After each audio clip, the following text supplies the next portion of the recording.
ব্যাংকার বন্ধুরা, আসসালামু আলাইকুম। দীর্ঘদিনের বিরতির পর আবারও ফিরে এলাম নতুন একটি প্রেজেন্টেশনে। আসলে আমি যে ব্যাংকে জব করি, আমাদের ব্যাংকের সফটওয়্যার আপগ্রেডেশন প্রজেক্টের আমি একজন কোর টিম মেম্বার ছিলাম, যার কারণে আমাকে গত 2-3 মাস অমানুষিক পরিশ্রম করতে হয়েছিল। তা আমি আসলে ভিডিও তৈরি করার প্রয়োজনীয় সময় পাচ্ছিলাম না।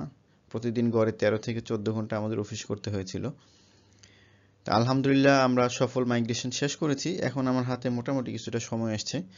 তা আমি আজকে আসন্ন যে ব্যাংকিং ডিপ্লোমা পরীক্ষা, যেটাকে ফিফথ ব্যাংকিং প্রফেশনাল এক্সামিনেশন বলা হচ্ছে, আবার আমরা অনেকেই এবার 100তম ব্যাংকিং ডিপ্লোমা বলছি, তার ফরেন ট্রেড পার্টের একটা কেস স্টাডি নিয়ে আলোচনা করব।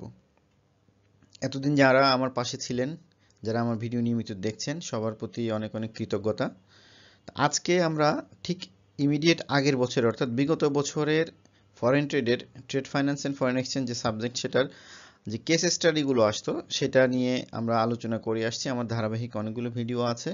আপনারা আমার চ্যানেলটিকে যারা সাবস্ক্রাইব করেছেন এবং পাশে ছিলেন তারা জানেন, চ্যানেলের ট্রেড ফাইন্যান্সের যে পার্ট আছে সেখানে বিগত কোশ্চেনের কেস স্টাডির বিস্তারিত আমার অনেকগুলো ভিডিও আছে এবং ফরেন ট্রেড নিয়ে অনেকগুলো টপিকস নিয়ে আলোচনা আছে। আজকে আমি 99তম ব্যাংকিং ডিপ্লোমা পরীক্ষায় যে কেস স্টাডি এসেছিল সেই কেস স্টাডি নিয়ে আলোচনা করব। চলুন শুরু করা যাক।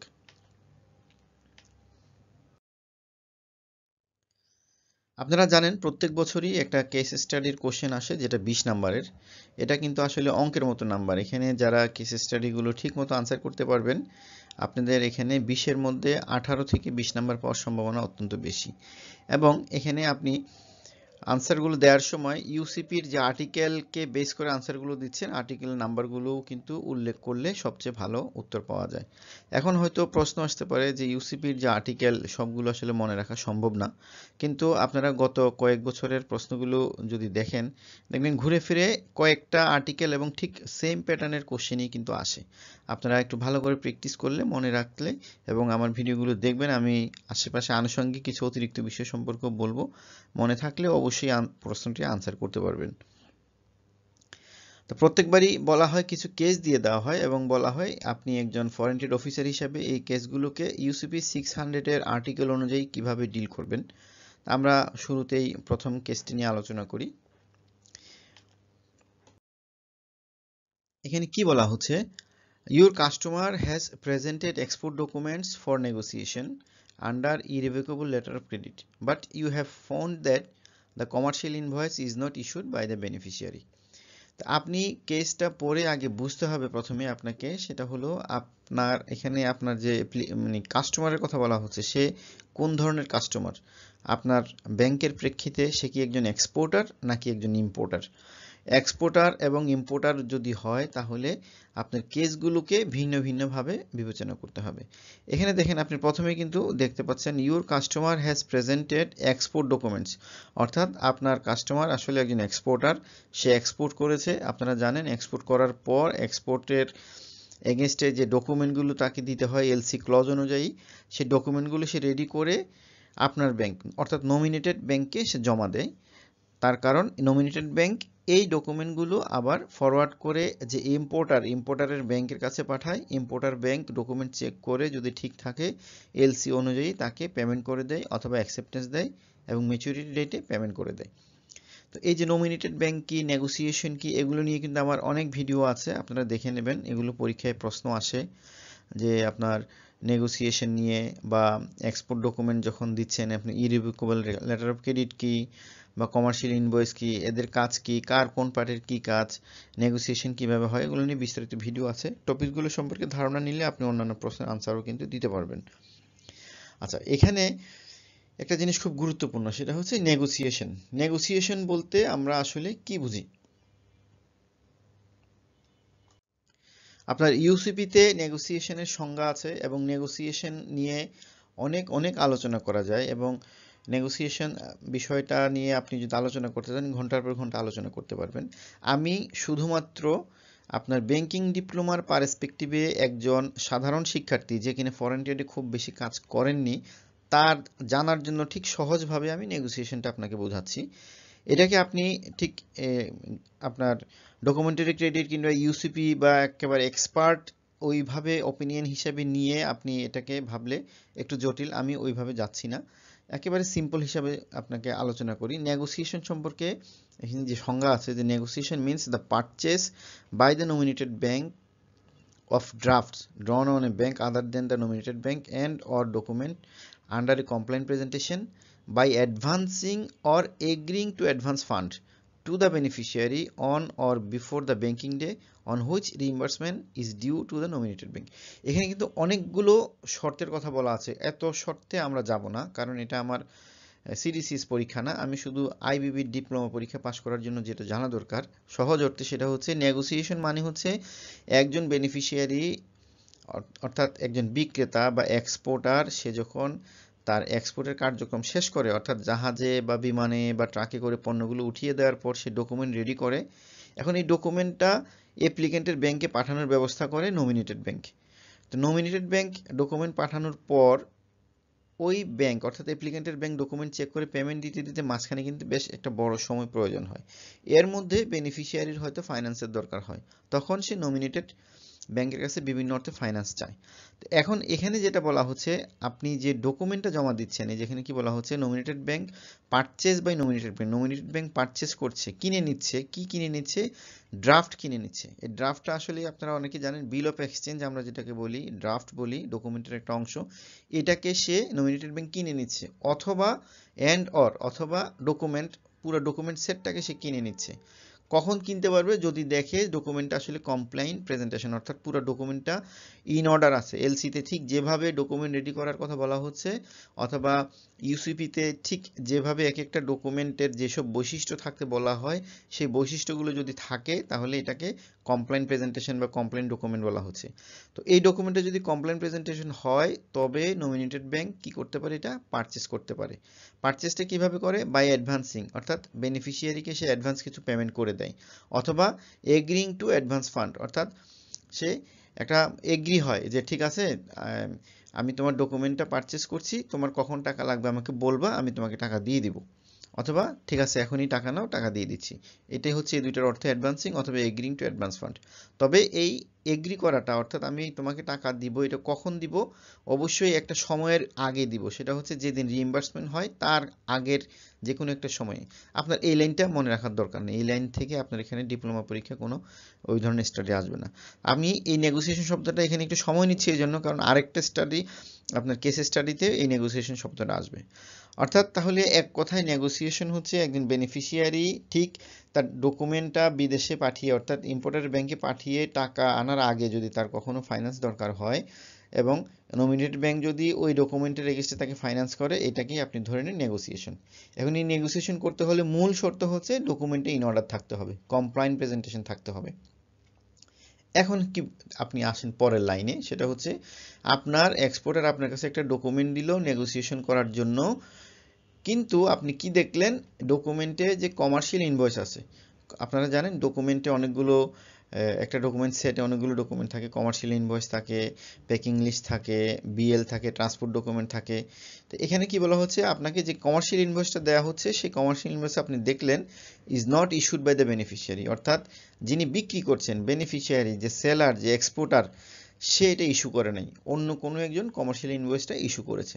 এখন আপনাকে দেখতে হবে ইউসিপি 600 অনুযায়ী আসলে এই কমার্শিয়াল ইনভয়েসটা আসলে কে ইস্যু করতে পারে, কার ইস্যু করা উচিত, এবং যেহেতু বেনিফিশিয়ারি ইস্যু করে নাই তাহলে এই ডকুমেন্টটা আসলে ঠিক আছে কিনা। এখন এটার উত্তর আমরা পাবো ইউসিপি 600 এর আর্টিকেল 18, আর্টিকেল 18টা হচ্ছে কমার্শিয়াল ইনভয়েসের সম্পর্কিত আর্টিকেল।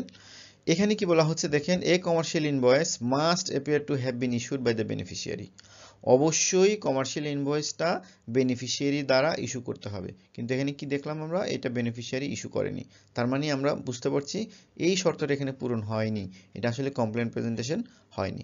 আচ্ছা, এখানে একটা অ্যাকসেপ্ট বলা হচ্ছে, এই অ্যাকসেপ্ট কখন বেনিফিশিয়ারি ছাড়া অন্য কেউ ইস্যু করতে পারবে সেটা বলা হচ্ছে আর্টিকেল 38 ট্রান্সফারেবল ক্রেডিটের ক্ষেত্রে, কিন্তু এখানে কোথাও কিন্তু এটা ট্রান্সফারেবল ক্রেডিট কিনা বলা হয়নি, তো এই জন্য আমরা এই অংশটা বাদ দিয়ে দিচ্ছি, এটা আমার দরকার নেই, এটা খুব এক্সটেন্ডেড একটা ডিসকাশন, এটা আমার দরকার নেই। তাহলে কি দেখা যাচ্ছে যে commercial invoice is not issued by the beneficiary, তার মানে হচ্ছে এই ডকুমেন্ট একটা ডিসক্রিমিনেন্ট ডকুমেন্ট, কমপ্লিট ডকুমেন্ট নয়। এই ইন দিস কেস এই বিষয় এখন তাহলে আসলে দ্য ব্যাংক কি করবে? দ্য ব্যাংক করতে হবে সে প্রথমে সে বেনিফিশিয়ারিকে জানাবে, অর্থাৎ যে তাকে ডকুমেন্টটা দিচ্ছে তার কি করতে হবে। আপনার প্রশ্নে কিন্তু বলছে তার আসলে আপনার এজ এ ট্রেড অফিসার আপনি কি করবেন। তো উত্তরটা হবে এই ধরনের, আপনি যখন দেখলেন যে এটা আসলে বেনিফিশিয়ারি ইস্যু করেনি, আর্টিকেল 18 অনুযায়ী আপনি দেখতে পাচ্ছেন এটা আসলে ডিসক্রিমিনেন্ট ডকুমেন্ট, এবং আপনার প্রথমে যে কাজটা করতে হবে, যে আপনাকে ডকুমেন্টটা জমা দিচ্ছে অর্থাৎ বেনিফিশিয়ারি, তাকে আপনি জানাবেন যে তুমি আমাকে যে ডকুমেন্ট দিয়েছো এই ডকুমেন্টটা ডিসক্রিমিনেন্ট ডকুমেন্ট, এখানে এই সমস্যা, এটা আসলে বেনিফিশিয়ারি করতে ইস্যু হয়নি। তখন এক্সপোর্টার কি করবে, সে হয়তো একটা নতুন ইনভয়েস ইস্যু করে এলসির ডকুমেন্টটা কমপ্লাই করবে, অর্থাৎ সে বলবে ঠিক আছে স্যার আমার ভুল হয়ে গেছে, বা ভাই ভুল হয়ে গেছে আমি নতুন আরেকটা আপনাকে ডকুমেন্ট দিচ্ছি, এবং সেটা যদি লাস্ট ডেট অফ প্রেজেন্টেশনের আগে হয় আপনি তখন ডকুমেন্টটা কমপ্লিট ডকুমেন্ট হবে।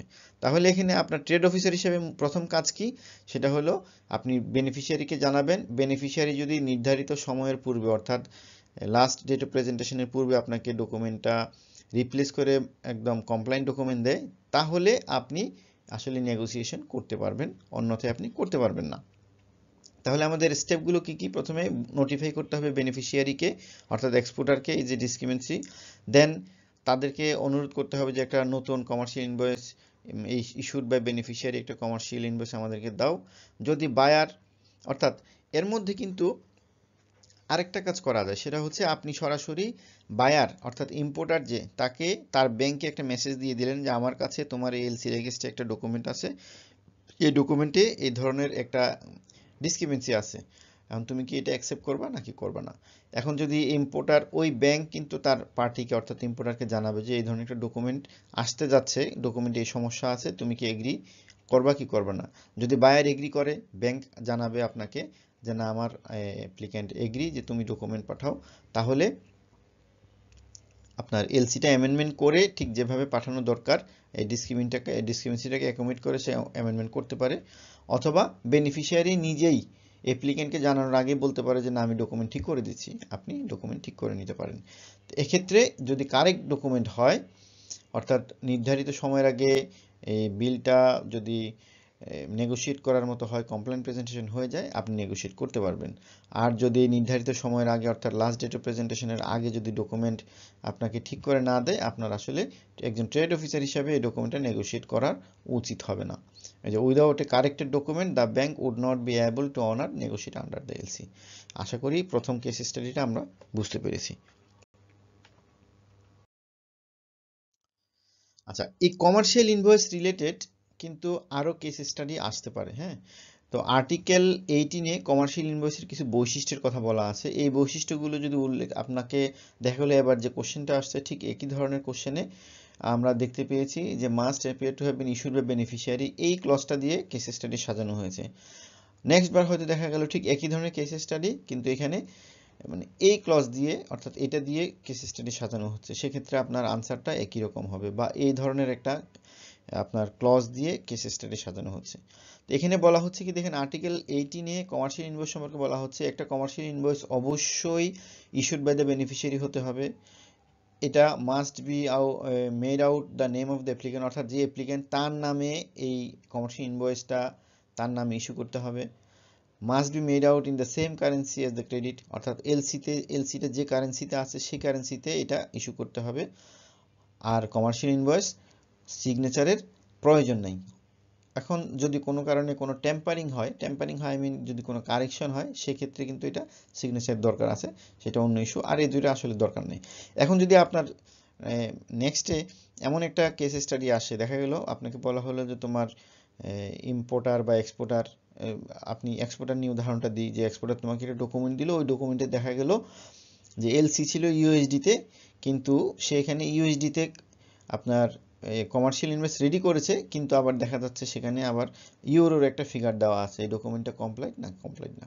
তো এক্ষেত্রে আমি আপনাকে অ্যাডভান্স জানিয়ে রাখি, সেটা হচ্ছে যদি আপনার এলসিতে যে কারেন্সি থাকে, অর্থাৎ ধরেন এলসিটা $1,00,000 একটা এলসি, সে এখানে কমার্শিয়াল ইনভয়েস রেডি করলো $1,00,000-এরই, কিন্তু নিচে সে লিখে দিল ইকুইভ্যালেন্ট 90,000 ইউরো, সেক্ষেত্রে কিন্তু ডকুমেন্ট ঠিক আছে।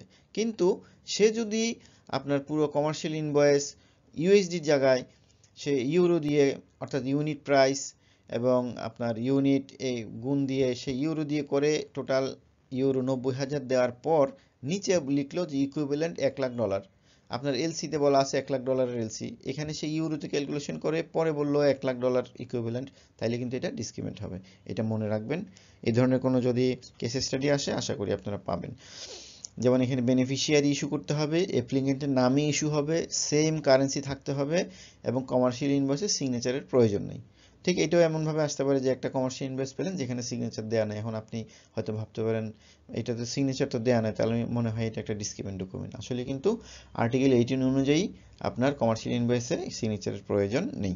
তবে আপনি যদি এলসিতে বলে দেন, এটা হচ্ছে এমন একটা জিনিস, আপনি এলসিতে বললেন যে আমাকে একটা কমার্শিয়াল ইনভয়েস দাও, আর কিছু বললেন না, সেক্ষেত্রে বাই ডিফল্ট আপনাকে এই শর্তগুলো পালন করতে হবে। কিন্তু আপনি যদি এলসিতে বলে দেন যে তুমি আমাকে একটা সাইন্ড কমার্শিয়াল ইনভয়েস দাও, সেক্ষেত্রে আপনাকে এগুলো পালন করতে হবে, কিন্তু এটা আপনার তখন পালন করতে পারবেন না, কারণ আপনি এলসিতে বলে দিচ্ছেন যে তুমি আমাকে এমন একটা কমার্শিয়াল ইনভয়েস দাও যেখানে সিগনেচার থাকতে হবে। অর্থাৎ আপনার কেস স্টাডিতে যদি এমন বলা হয় যে এলসিতে বলা হলো সাইন্ড কমার্শিয়াল ইনভয়েস দিতে, কিন্তু এখানে সিগনেচার পেলেন না, তাহলে এটা ডিসক্রিমিনেন্ট। আর যদি আপনার এলসিতে সাইন্ড কমার্শিয়াল ইনভয়েসের পরিবর্তে শুধু কমার্শিয়াল ইনভয়েস বলা থাকে এবং আপনি ডকুমেন্ট পেলেন ইনভয়েসে সিগনেচার নাই, তাহলে কিন্তু এটা ডিসক্রিমিনেন্সি হবে না। যাই হোক, আমি এটা রিলেটেড আরেকটা কেস স্টাডি টাইপের বললাম, আপনারা আশা করি এগুলো কয়েকবার শুনবেন, শুনলে মনে থাকবে এবং আশা করি আনসার দিতে পারবেন। এখন 2 নাম্বার কেস স্টাডি কি বলা হচ্ছে দেখেন। Your foreign corresponding bank has negotiated, দেখেন নেগোসিয়েশন শব্দটা আবার আসছে, আমি আগের কিছুক্ষণ আগে কিন্তু এটা বিস্তারিত কথা বলেছি। Foreign corresponding bank has negotiated export document and debiting your nostro account, but the importer asked you to hold up the payment on the ground that the goods already reached Bangladeshi port are inferior in quality as per sales contract। আচ্ছা দেখেন, ঠিক আপনি যে কাজটা আগের বার করলেন আগের case স্টাডিতে, এখন আপনার বিদেশি ব্যাংক সেটাই করতে যাচ্ছে। আপনার ইম্পোর্টার ইম্পোর্ট করছে, এক্সপোর্টার সে ডকুমেন্ট দিল তার ব্যাংকে, নমিনেটেড ব্যাংক অলরেডি সে নেগোশিয়েট করে ফেলেছে, অর্থাৎ পেমেন্ট করে দিয়েছে এবং এটা আপনার নষ্ট অ্যাকাউন্ট ডেবিট করেছে। এই যে নষ্ট অ্যাকাউন্ট কি, কখন নষ্ট অ্যাকাউন্ট ডেবিট হয়, এগুলো নিয়ে আমার বিস্তারিত ভিডিও আছে, একটু দেখে নেবেন কষ্ট করে। এখানে এগুলো নিয়ে আলোচনা করলে আসলে ভিডিওটা অনেক বড় হয়ে যাবে। অর্থাৎ আপনি এলসিতে ওই আপনার করেসপন্ডিং ব্যাংকে বলে দিচ্ছেন যে তোমার কাছে ডকুমেন্ট আসলে, ডকুমেন্ট যদি ইন অর্ডার থাকে তুমি আমার অ্যাকাউন্ট ডেবিট করে যে বিক্রেতা তাকে তুমি পেমেন্ট করে দিও। এবং এই নেগোশিয়েটিং ব্যাংক অর্থাৎ করেসপন্ডিং ব্যাংক তাই করলো। এখানে সে এক্সপোর্ট ডকুমেন্ট দেখলো, ঠিক আছে ডকুমেন্ট, সে আপনার নষ্ট অ্যাকাউন্ট ডেবিট করে পেমেন্ট করে দিল। ইন দ্য মিন টাইম আপনার দেশে ডকুমেন্ট আসছে, পেমেন্ট করবেন। আর একই সময়ে আপনার যে ইম্পোর্টার যে পণ্য কিনে নিয়ে বাংলাদেশে নিয়ে আসলো, সে আপনার কাছে এসে বলল ভাই আমার যে পণ্য আসার কথা এই পণ্যের কোয়ালিটি কিন্তু ঠিক নাই, আমি যেভাবে চেয়েছিলাম সেভাবে আসেনি, তুমি পেমেন্ট দিও না। এখন আপনি ট্রেড অফিসার হিসেবে কি করবেন? তো বাংলা যেটা আমি বলে নিচ্ছি সেটা হলো, আপনি আমরা ইউসিপিতে জানি যে bank deal with document not goods or service, অর্থাৎ ব্যাংক কি করবে, ডকুমেন্ট যদি ঠিক থাকে সে পেমেন্ট করে দেবে। পণ্য কি আসলো কি আসলো না, কিংবা পণ্য কোয়ালিটি ভালো হলো কি খারাপ হলো, এই ব্যাপারে কিন্তু ব্যাংক আসলে ডিল করে না। এখানে আপনি কি করবেন, আসলে আপনার কি করা উচিত? তা আমরা জানি যে গুডস এট পোর্ট চলে আসছে, ইম্পোর্টার ক্লেম ইনফেরিয়র কোয়ালিটি, অর্থাৎ ইম্পোর্টার আপনাকে জানালো যে কোয়ালিটি ঠিক নাই। This situation involves A dispute between the importer and the exporter regarding the quality of goods. As per terms of the LC the bank is not responsible for the goods quality but only for document compliance. যেটা বলছিলাম, এলসিতে যে terms and condition থাকে সে অনুযায়ী আসলে bank আপনার deal with only document নিয়েই সে কাজ করবে, গুডস কি আসছে সেটা নিয়ে তার দেখার বিষয় না। যদি ডকুমেন্ট ঠিক থাকে, এলসি অনুযায়ী ঠিক থাকে, সেক্ষেত্রে তাকে পেমেন্ট করে দিতে হবে। এখন কথা হচ্ছে আপনি কি করবেন, আপনার কিছু স্টেপ কিন্তু এখানে দেখতে হবে। প্রথমে হচ্ছে আপনি এলসিটার যে টার্মস অ্যান্ড কন্ডিশন এগুলো রিভিউ করবেন, এলসিতে এই কোয়ালিটি নিয়ে কোনো আপনার ক্লজ দেওয়া আছে কিনা। যদি এমন হয় আপনি এলসিতে এমন একটা ক্লজ দিয়ে রেখেছেন যে পণ্যটা বাংলাদেশে আসার পর বাংলাদেশের কাস্টমসে বা বাংলাদেশের সংশ্লিষ্ট কর্তৃপক্ষ আপনার পণ্যটা চেক করবে, যদি দেখে এটা ইন অর্ডার আছে দেন আপনি পেমেন্ট করবেন। ওই কর্তৃপক্ষ আপনাকে একটা সার্টিফিকেট দিবে, এই সার্টিফিকেট পাওয়ার পর ব্যাংক এটা পেমেন্ট করবো। যদি এই ধরনের একটা ক্লজ থাকে সেক্ষেত্রে আপনাকে সেই স্টেপে নিতে হবে। আপনি আপনার অ্যাপ্লিকেন্টকে বলবেন, ঠিক আছে তুমি আমাকে ওই যে স্যাম্পলের সার্টিফিকেট দেখাও যে এটা আসলে কোয়ালিটি ঠিক নাই, দেন আপনি পেমেন্ট স্টপ করে দিবেন। এখন যদি এলসিতে এই ধরনের কোনো ক্লজ না থাকে আপনাকে কিন্তু পেমেন্ট করে দিতে হবে। Then notify the correspondent bank, আপনি বড়জোর আরেকটা কাজ করতে পারবেন, সেটা হচ্ছে inform the foreign correspondent bank that the importer is raising a quality dispute and has requested hold payment. সে যদি ইতিমধ্যে তার পেমেন্টটা না দিয়ে থাকে, তাকে আপনি সাথে সাথে একটা, সে হয়তো আপনার নষ্ট ডেবিট করলো কিন্তু এখনও তার পার্টিকে পেমেন্ট করে নাই, অথবা এখনও নষ্ট ডেবিট করে নাই, সামনে কোনো একটা ভ্যালিডেট করবে, এই ধরনের যদি সিচুয়েশন হয়, আপনি কিন্তু তাকে সাথে সাথে নোটিফাই করবেন যে আমার যে ইম্পোর্টার সে কিন্তু আমাকে ক্লেম করেছে পণ্য ঠিক মতো আসেনি, তুমি প্লিজ স্টপ করো। সে তখন আপনাকে হয়তো জানাবে যে আমি অলরেডি পেমেন্ট করে দিয়েছি, অথবা সে তার একটা সিদ্ধান্ত জানাবে। দেন ফলো দ্য এলসিস পেমেন্ট ইনস্ট্রাকশন, এলসিতে আপনি পেমেন্টের ব্যাপারে কি লিখেছেন সেটা যদি আপনি বলা থাকে এলসিতে যে document comply with the terms and condition, payment may need to be proceed regardless the quality issue, the importer will need to resolve the issue directly with the exporter. আপনার যদি পেমেন্ট ইনস্ট্রাকশন এলসিতে বলে দেন যে document ঠিক থাকলে payment করে দিও, তাহলে এই যে করেসপন্ডিং ব্যাংক যে নেগোশিয়েট করলো সে কিন্তু ডকুমেন্ট তার মতো যদি ডকুমেন্ট দেখে ঠিক আছে সে কিন্তু পেমেন্ট করে দিবে। এক্ষেত্রে এই এক্সপোর্টারের সাথে ইম্পোর্টারকে সরাসরি যোগাযোগ করে বিষয়টা রিজলভ করতে হবে যে তুমি যে আমাকে পণ্য দিচ্ছ এই পণ্যগুলো কিন্তু আসলে ঠিক নেই, আমার পেমেন্ট তো হয়ে গেছে। তো তারা নিজেদের মধ্যে সম্পর্কের ভিত্তিতে তারা এটা রিজলভ করতে হবে, অথবা পসিবল লিগাল অ্যাকশনে যেতে হবে। If the importer has valid concern about the goods quality, the importer may need to seek a legal remedy under the sales contract with the exporter. অর্থাৎ সেলস কন্ট্রাক্টের যে ইন্টারন্যাশনাল যে ল আছে সে লতে সে ল মেনে কিন্তু আমার ইম্পোর্টার এক্সপোর্টারের সাথে এটা নিয়ে লিগ্যাল অ্যাকশনে যেতে পারে। তবে এক্ষেত্রে আমরা যেটা করি, আমরা আমাদের যখন এলসি ইস্যু করি আমরা কিন্তু কিছু ক্লজ দিয়ে দিই অনেক সময়, যে গুডসের কোয়ালিটিটা চেক করার জন্য ইন্টারন্যাশনালি কিছু প্রতিষ্ঠান আছে, সেই প্রতিষ্ঠান দ্বারা গুডস মানে শিপমেন্ট করার আগে যাতে চেক করা হয়, চেক করে ওদের সার্টিফিকেটটাও ডকুমেন্টের সাথে যাতে থাকে, সেক্ষেত্রে গুডস আসলে ইনফেরিয়র গুডস আসার সম্ভাবনা কিন্তু কমে যায়। আচ্ছা, 3 নম্বরে বলা হচ্ছে your exporter has submitted a shipping document for negotiation after last date of presentation of document as per terms and condition of stable LC. এটা একেবারে হুবহু আমার প্রথম কেসের মতো। প্রথম কেসে আমার ডকুমেন্টটা ছিল বেনিফিশিয়ারি ইস্যু করিনি, আর এখানে যেটা হচ্ছে আমার লাস্ট ডেট অফ প্রেজেন্টেশনের পরে আমাকে ডকুমেন্টটা দিয়েছে। ঠিক আগের যে ট্রিটমেন্ট এখানেও সে একই রকম ট্রিটমেন্ট। আমি আমি আর বিস্তারিত যাচ্ছি না, আপনারা আগের ভিডিওর প্রথম দিকের অংশটা দেখলে এটাই বুঝবেন। এই যে ডকুমেন্টটা সে লাস্ট ডেট অফ প্রেজেন্টেশনে দিচ্ছে, অর্থাৎ ডকুমেন্ট প্রেজেন্ট করার যে দিন সেই দিনের পরে যদি সে আপনাকে দেয়, আপনি কিন্তু আসলে নেগোশিয়েট করবেন না, কারণ এখানে এই ডকুমেন্টটা কমপ্লাই করার কোনো সুযোগ নেই। আপনি প্রথম কেসে কি হয়েছিল যে আপনার বেনিফিশিয়ারি ইস্যু করেনি, আপনি বেনিফিশিয়ারিকে জানালেন, সে তখন নতুন ডকুমেন্ট ইস্যু করে দিল, লাস্ট ডেটে প্রেজেন্টেশনের আগে যদি দেয় তাহলে ডকুমেন্ট ঠিক আছে, আপনি নেগোশিয়েট করতে পারবেন। আর এখানে ডকুমেন্ট সব ডকুমেন্ট ঠিক থাকলেও সে যদি আপনার লাস্ট ডেটের পরে প্রেজেন্ট করে, আপনি তার অতীতে টাইম মেশিনে গিয়ে পেছনে গিয়ে তার ডকুমেন্টটা ঠিক সময়ে রিসিভ করার কোনো কিন্তু সুযোগ নেই। অর্থাৎ এই ডকুমেন্টটা আসলে পুরোপুরি একটা ডিসক্রিমিনেন্ট ডকুমেন্ট, আপনি অবশ্যই এটা নেগোশিয়েট করবেন না। এখানে ব্যাপার আছে, নেগোশিয়েটটা দুই রকমের হয়ে থাকে, অনেকটা হয় উইথ রিকোর্স আর একটা উইদাউট রিকোর্স। আমি উইথ রিকোর্স এবং উইদাউট রিকোর্স সম্পর্কে আমার ভিডিও আছে, দেখে নেবেন। উইথ রিকোর্স হচ্ছে আপনার যদি পার্টিকে আপনি নেগোশিয়েট করা মানে আমি সহজ অর্থে যেটা বলছিলাম তাকে কিছু ফাইন্যান্স করা। উইথ রিকোর্স তার যদি কোনো আপনার সিকিউরিটি আপনার কাছে থাকে যেটা এগেস্টে এই ডকুমেন্টটা আপনি ওকে নেগোশিয়েট করে পেমেন্ট করলেন, এরপর ডকুমেন্টটা দেশের বাইরে পাঠালেন কিন্তু তার পেমেন্ট আর আসলো না, আপনি তার কাছ থেকে আপনার সিকিউরিটির মাধ্যমে তার পেমেন্টটা আদায় করে নিতে পারেন, এটা হচ্ছে উইথ রিকোর্স। আর যদি উইদাউট রিকোর্স হয় তাহলে আপনার নেগোশিয়েট না করাই উত্তম। উইথ রিকোর্স যদি হয় অনেক সময় অনেকে বলেন যে এটা নেগোশিয়েট করো, তখন আসলে নেগোশিয়েট শব্দটা আসলে ঠিক না, আপনি ওকে কিছু পেমেন্ট করতে পারেন। কিন্তু এই প্রশ্নের উত্তরে যেটা আছে আপনি সরাসরি না করে দেবেন, সেটা হচ্ছে এই ডকুমেন্ট ডিসক্রিমিনেন্ট ডকুমেন্ট, আমি এটা নেগোশিয়েট করব না।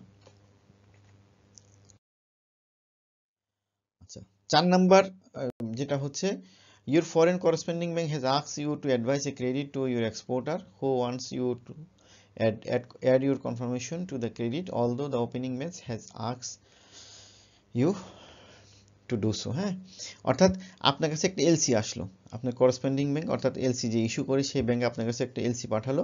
এখন বেনিফিশিয়ারি হচ্ছে অর্থাৎ এক্সপোর্টার বা বেনিফিশিয়ারি হচ্ছে আপনার পার্টি, আপনি তাকে অ্যাডভাইস করবেন। তো অ্যাডভাইস কি জিনিস, কিভাবে অ্যাডভাইস করে, অ্যাডভাইজিং ব্যাংকের কাজ কি, করেসপন্ডিং ব্যাংকের কাজ কি, ওপেনিং ব্যাংকের কাজ কি, এগুলো সবগুলোর আমার অনেক বিস্তারিত ভিডিও আছে, আপনারা দেখে নেবেন। আমি মনে করি আমার যে ভিডিওগুলো দেওয়া আছে আমার চ্যানেলে এই ভিডিওগুলো ভালো করে পড়লেই, শুনলেই বা জানলে, বোঝার চেষ্টা করলে আপনার কিন্তু আসলে আলাদা করে বই পড়তে হবে না। আপনি 100% মার্কস, 100% না ঠিক, আপনি পাস মার্কস পেয়ে আপনি কিন্তু ভালো নাম্বার নিয়ে পাস করতে পারবেন। আচ্ছা, এখানে যেটা হলো, আপনার কাছে একটা এলসি আসলো, আপনি অ্যাডভাইস করে আপনার বেনিফিশিয়ারিকে দিলেন। এখন বেনিফিশিয়ারি আপনাকে বলছে যে তুমি এটার অ্যাড কনফার্মেশন করো। আপনারা জানেন অ্যাড কনফার্মেশন কি, আমার এটা নিয়েও ভিডিও আছে। অ্যাড কনফার্মেশন হচ্ছে একজন এলসি ইস্যুইং ব্যাংক যখন ইস্যু করে, সে কিন্তু আপনাকে একটা নিশ্চয়তা দেয় যে ডকুমেন্ট ঠিক থাকলে আমি পেমেন্ট করে দিব। কিন্তু বেনিফিশিয়ারি তার উপর নির্ভরশীল থাকতে পারে না বা তার উপর আস্থা রাখতে পারে না। তৃতীয় আরেকটা ব্যাংকের সে কনফার্মেশন চায়, যে সে তাকে বলে যে ঠিক আছে, এলসি ইস্যুইং ব্যাংক পেমেন্ট না করলে আমি তোমাকে করে দিব।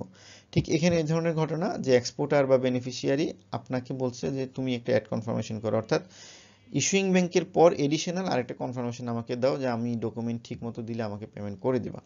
কিন্তু ওপেনিং ব্যাংক, অর্থাৎ যে এলসিটা ওপেন করলো, সে কিন্তু আপনাকে অ্যাড কনফার্ম করতে বলেনি। এটা অ্যাড কনফার্ম করার রিকোয়েস্ট করছে আপনার বেনিফিশিয়ারি, অর্থাৎ যে এখানে বিক্রেতা। এখন আপনি একজন ট্রেড অফিসার হিসেবে এখানে কি করবেন? If the opening bank has not asked the confirmation of the letter of credit but the exporter requests you to add confirmation, you must decide whether to add confirm or not. অর্থাৎ আপনাকে এখানে decide করতে হবে আপনি add confirm করবেন কি করবেন না। তাহলে প্রথম আপনার স্টেপ কি হবে? Review the request. সে যে রিকোয়েস্টটা করছে আসলে এখানে কি বলছি দেখেন, ensure that the exporter is clear about why they want to add confirmation and consider the risk involve. যে সে আসলে এক্সপোর্টারের আসলে কেন দরকার অ্যাড কনফার্ম করে, এটা আগে আপনি রিভিউ করবেন এবং এতে কি কি রিস্ক আছে এটা নিয়ে আপনি রিভিউ করবেন। দেন আপনি অ্যাড কনফার্মেশন করার সিদ্ধান্ত নিতে পারেন। দেন ইভ্যালুয়েট দ্য ব্যাংকস রিকোয়েস্ট। সেটা হচ্ছে ওপেনিং ব্যাংক যদি আপনাকে রিকোয়েস্ট না করে, বেসিক্যালি অ্যাড কনফার্মেশন নর্মালি করা হয় না। You are not obligated to add it unless specifically requested by the exporter and agreed upon the opening bank. অর্থাৎ ওপেনিং ব্যাংক যদি আপনাকে রিকোয়েস্ট না করে তাহলে আপনি কিন্তু অ্যাড করতে বাধ্য না। আপনি শুধু অ্যাডভাইস করে ওকে দিয়ে দিতে পারেন। তাকে আপনি বলতে পারেন যে না, আমাকে ওপেনিং ব্যাংক রিকোয়েস্ট করেনি, আমি তোমাকে শুধু অ্যাডভাইস করে দিলাম, তুমি নাও এলসি নিয়ে যাও। আচ্ছা, add confirmation. If you decide to add confirmation you would assume the risk for payment under the terms of the LC in addition to the opening obligation. এখন আপনি যদি ওপেনিং ব্যাংকের রিকোয়েস্ট ছাড়া অ্যাড কনফার্মেশন করে দেন বা আপনার opening ব্যাংকের request সহ অ্যাড কনফার্মেশন করেন, আপনাকে কিন্তু আপনার উপর যে রিস্ক থাকে সেই রিস্কটা আগে পর্যালোচনা করতে হবে যে ওপেনিং ব্যাংক পরবর্তীতে ডকুমেন্ট কমপ্লেন না হলে, পেমেন্ট না দিলে আমি কি করব বা আমার এলসি অনুযায়ী কি করা উচিত। এই ধরনের রিভিউগুলো কিন্তু আপনাকে করে নিতে হবে, করে আপনি অ্যাড কনফার্মেশন করবেন। Then review the LC terms and condition. এলসিতে যে শর্তগুলো থাকে সেগুলো একটু রিভিউ করবেন, আসলে ওই শর্তগুলো অ্যাড কনফার্ম করার মতো শর্ত কিনা সেগুলো রিভিউ করে দেন আপনি সিদ্ধান্ত নেবেন। এখন কথা হচ্ছে, এক লাইনে আমি আপনাকে উত্তরটা দিয়ে দিচ্ছি। আর্টিকেল 2-তে কনফার্মেশন এবং কনফারিং ব্যাংকের যে সংজ্ঞা, সেই সংজ্ঞা যদি আপনি দেখেন, confirmation means a definite undertaking of the confirming bank in addition to the issuing bank to honour or negotiate a complain presentation. আর কনফারিং ব্যাংক বলতে কি বোঝাচ্ছে দেখেন, confirming bank means the bank that adds it confirmation to a credit upon the issuing bank's authorization or request. অর্থাৎ এই দ্বিতীয় line থেকে কিন্তু আপনি আনসার বলে দিতে পারছেন। আপনাকে যদি ইস্যুইং ব্যাংক আপনাকে অথরাইজেশন না দেয় কিংবা রিকোয়েস্ট না করে, আপনি আসলে কনফারিং ব্যাংক না, অর্থাৎ আপনি কনফার্মেশন করবেন না। তাহলে এই পুরোটার আসলে উত্তর আপনাকে যেটা ভাবতে হবে, প্রশ্ন যদি আসে আপনি বলবেন যে আমি ইস্যুইং ব্যাংকের কাছে জানাবো যে বেনিফিশিয়ারি অ্যাড কনফার্মেশন চাচ্ছে, তুমি আমাকে রিকোয়েস্ট করো বা অথরাইজেশন দাও। ইস্যুইং ব্যাংক যদি বলে ওকে, আমি তোমাকে অথরাইজেশন দিলাম বা রিকোয়েস্ট করলাম, তুমি অ্যাড কনফার্ম করো, দেন করবো, অন্যথায় আপনি আসলে করা ঠিক হবে না। তো এই হচ্ছে আজকের কেস স্টাডি। ভিডিওটি অনেক বড় হয়ে গেল, যারা ছিলেন পাশে সবার প্রতি অনেক অনেক কৃতজ্ঞতা। আশা করি সামনের ভিডিওগুলো দেখবেন, পরীক্ষার প্রস্তুতি এখন থেকে নেওয়া শুরু করবেন, ইনশাল্লাহ আপনি সফলকাম হবেন। সবার প্রতি অনেক অনেক কৃতজ্ঞতা, ভালোবাসা। সবাই ভালো থাকুন, সুস্থ থাকুন। পরিশেষে রিকোয়েস্ট, যারা এখনও সাবস্ক্রাইব করেননি অবশ্যই সাবস্ক্রাইব করে নেবেন এবং সবার সাথে শেয়ার করবেন যাতে অন্যরা উপকৃত হয়। সবাইকে অনেক অনেক ধন্যবাদ।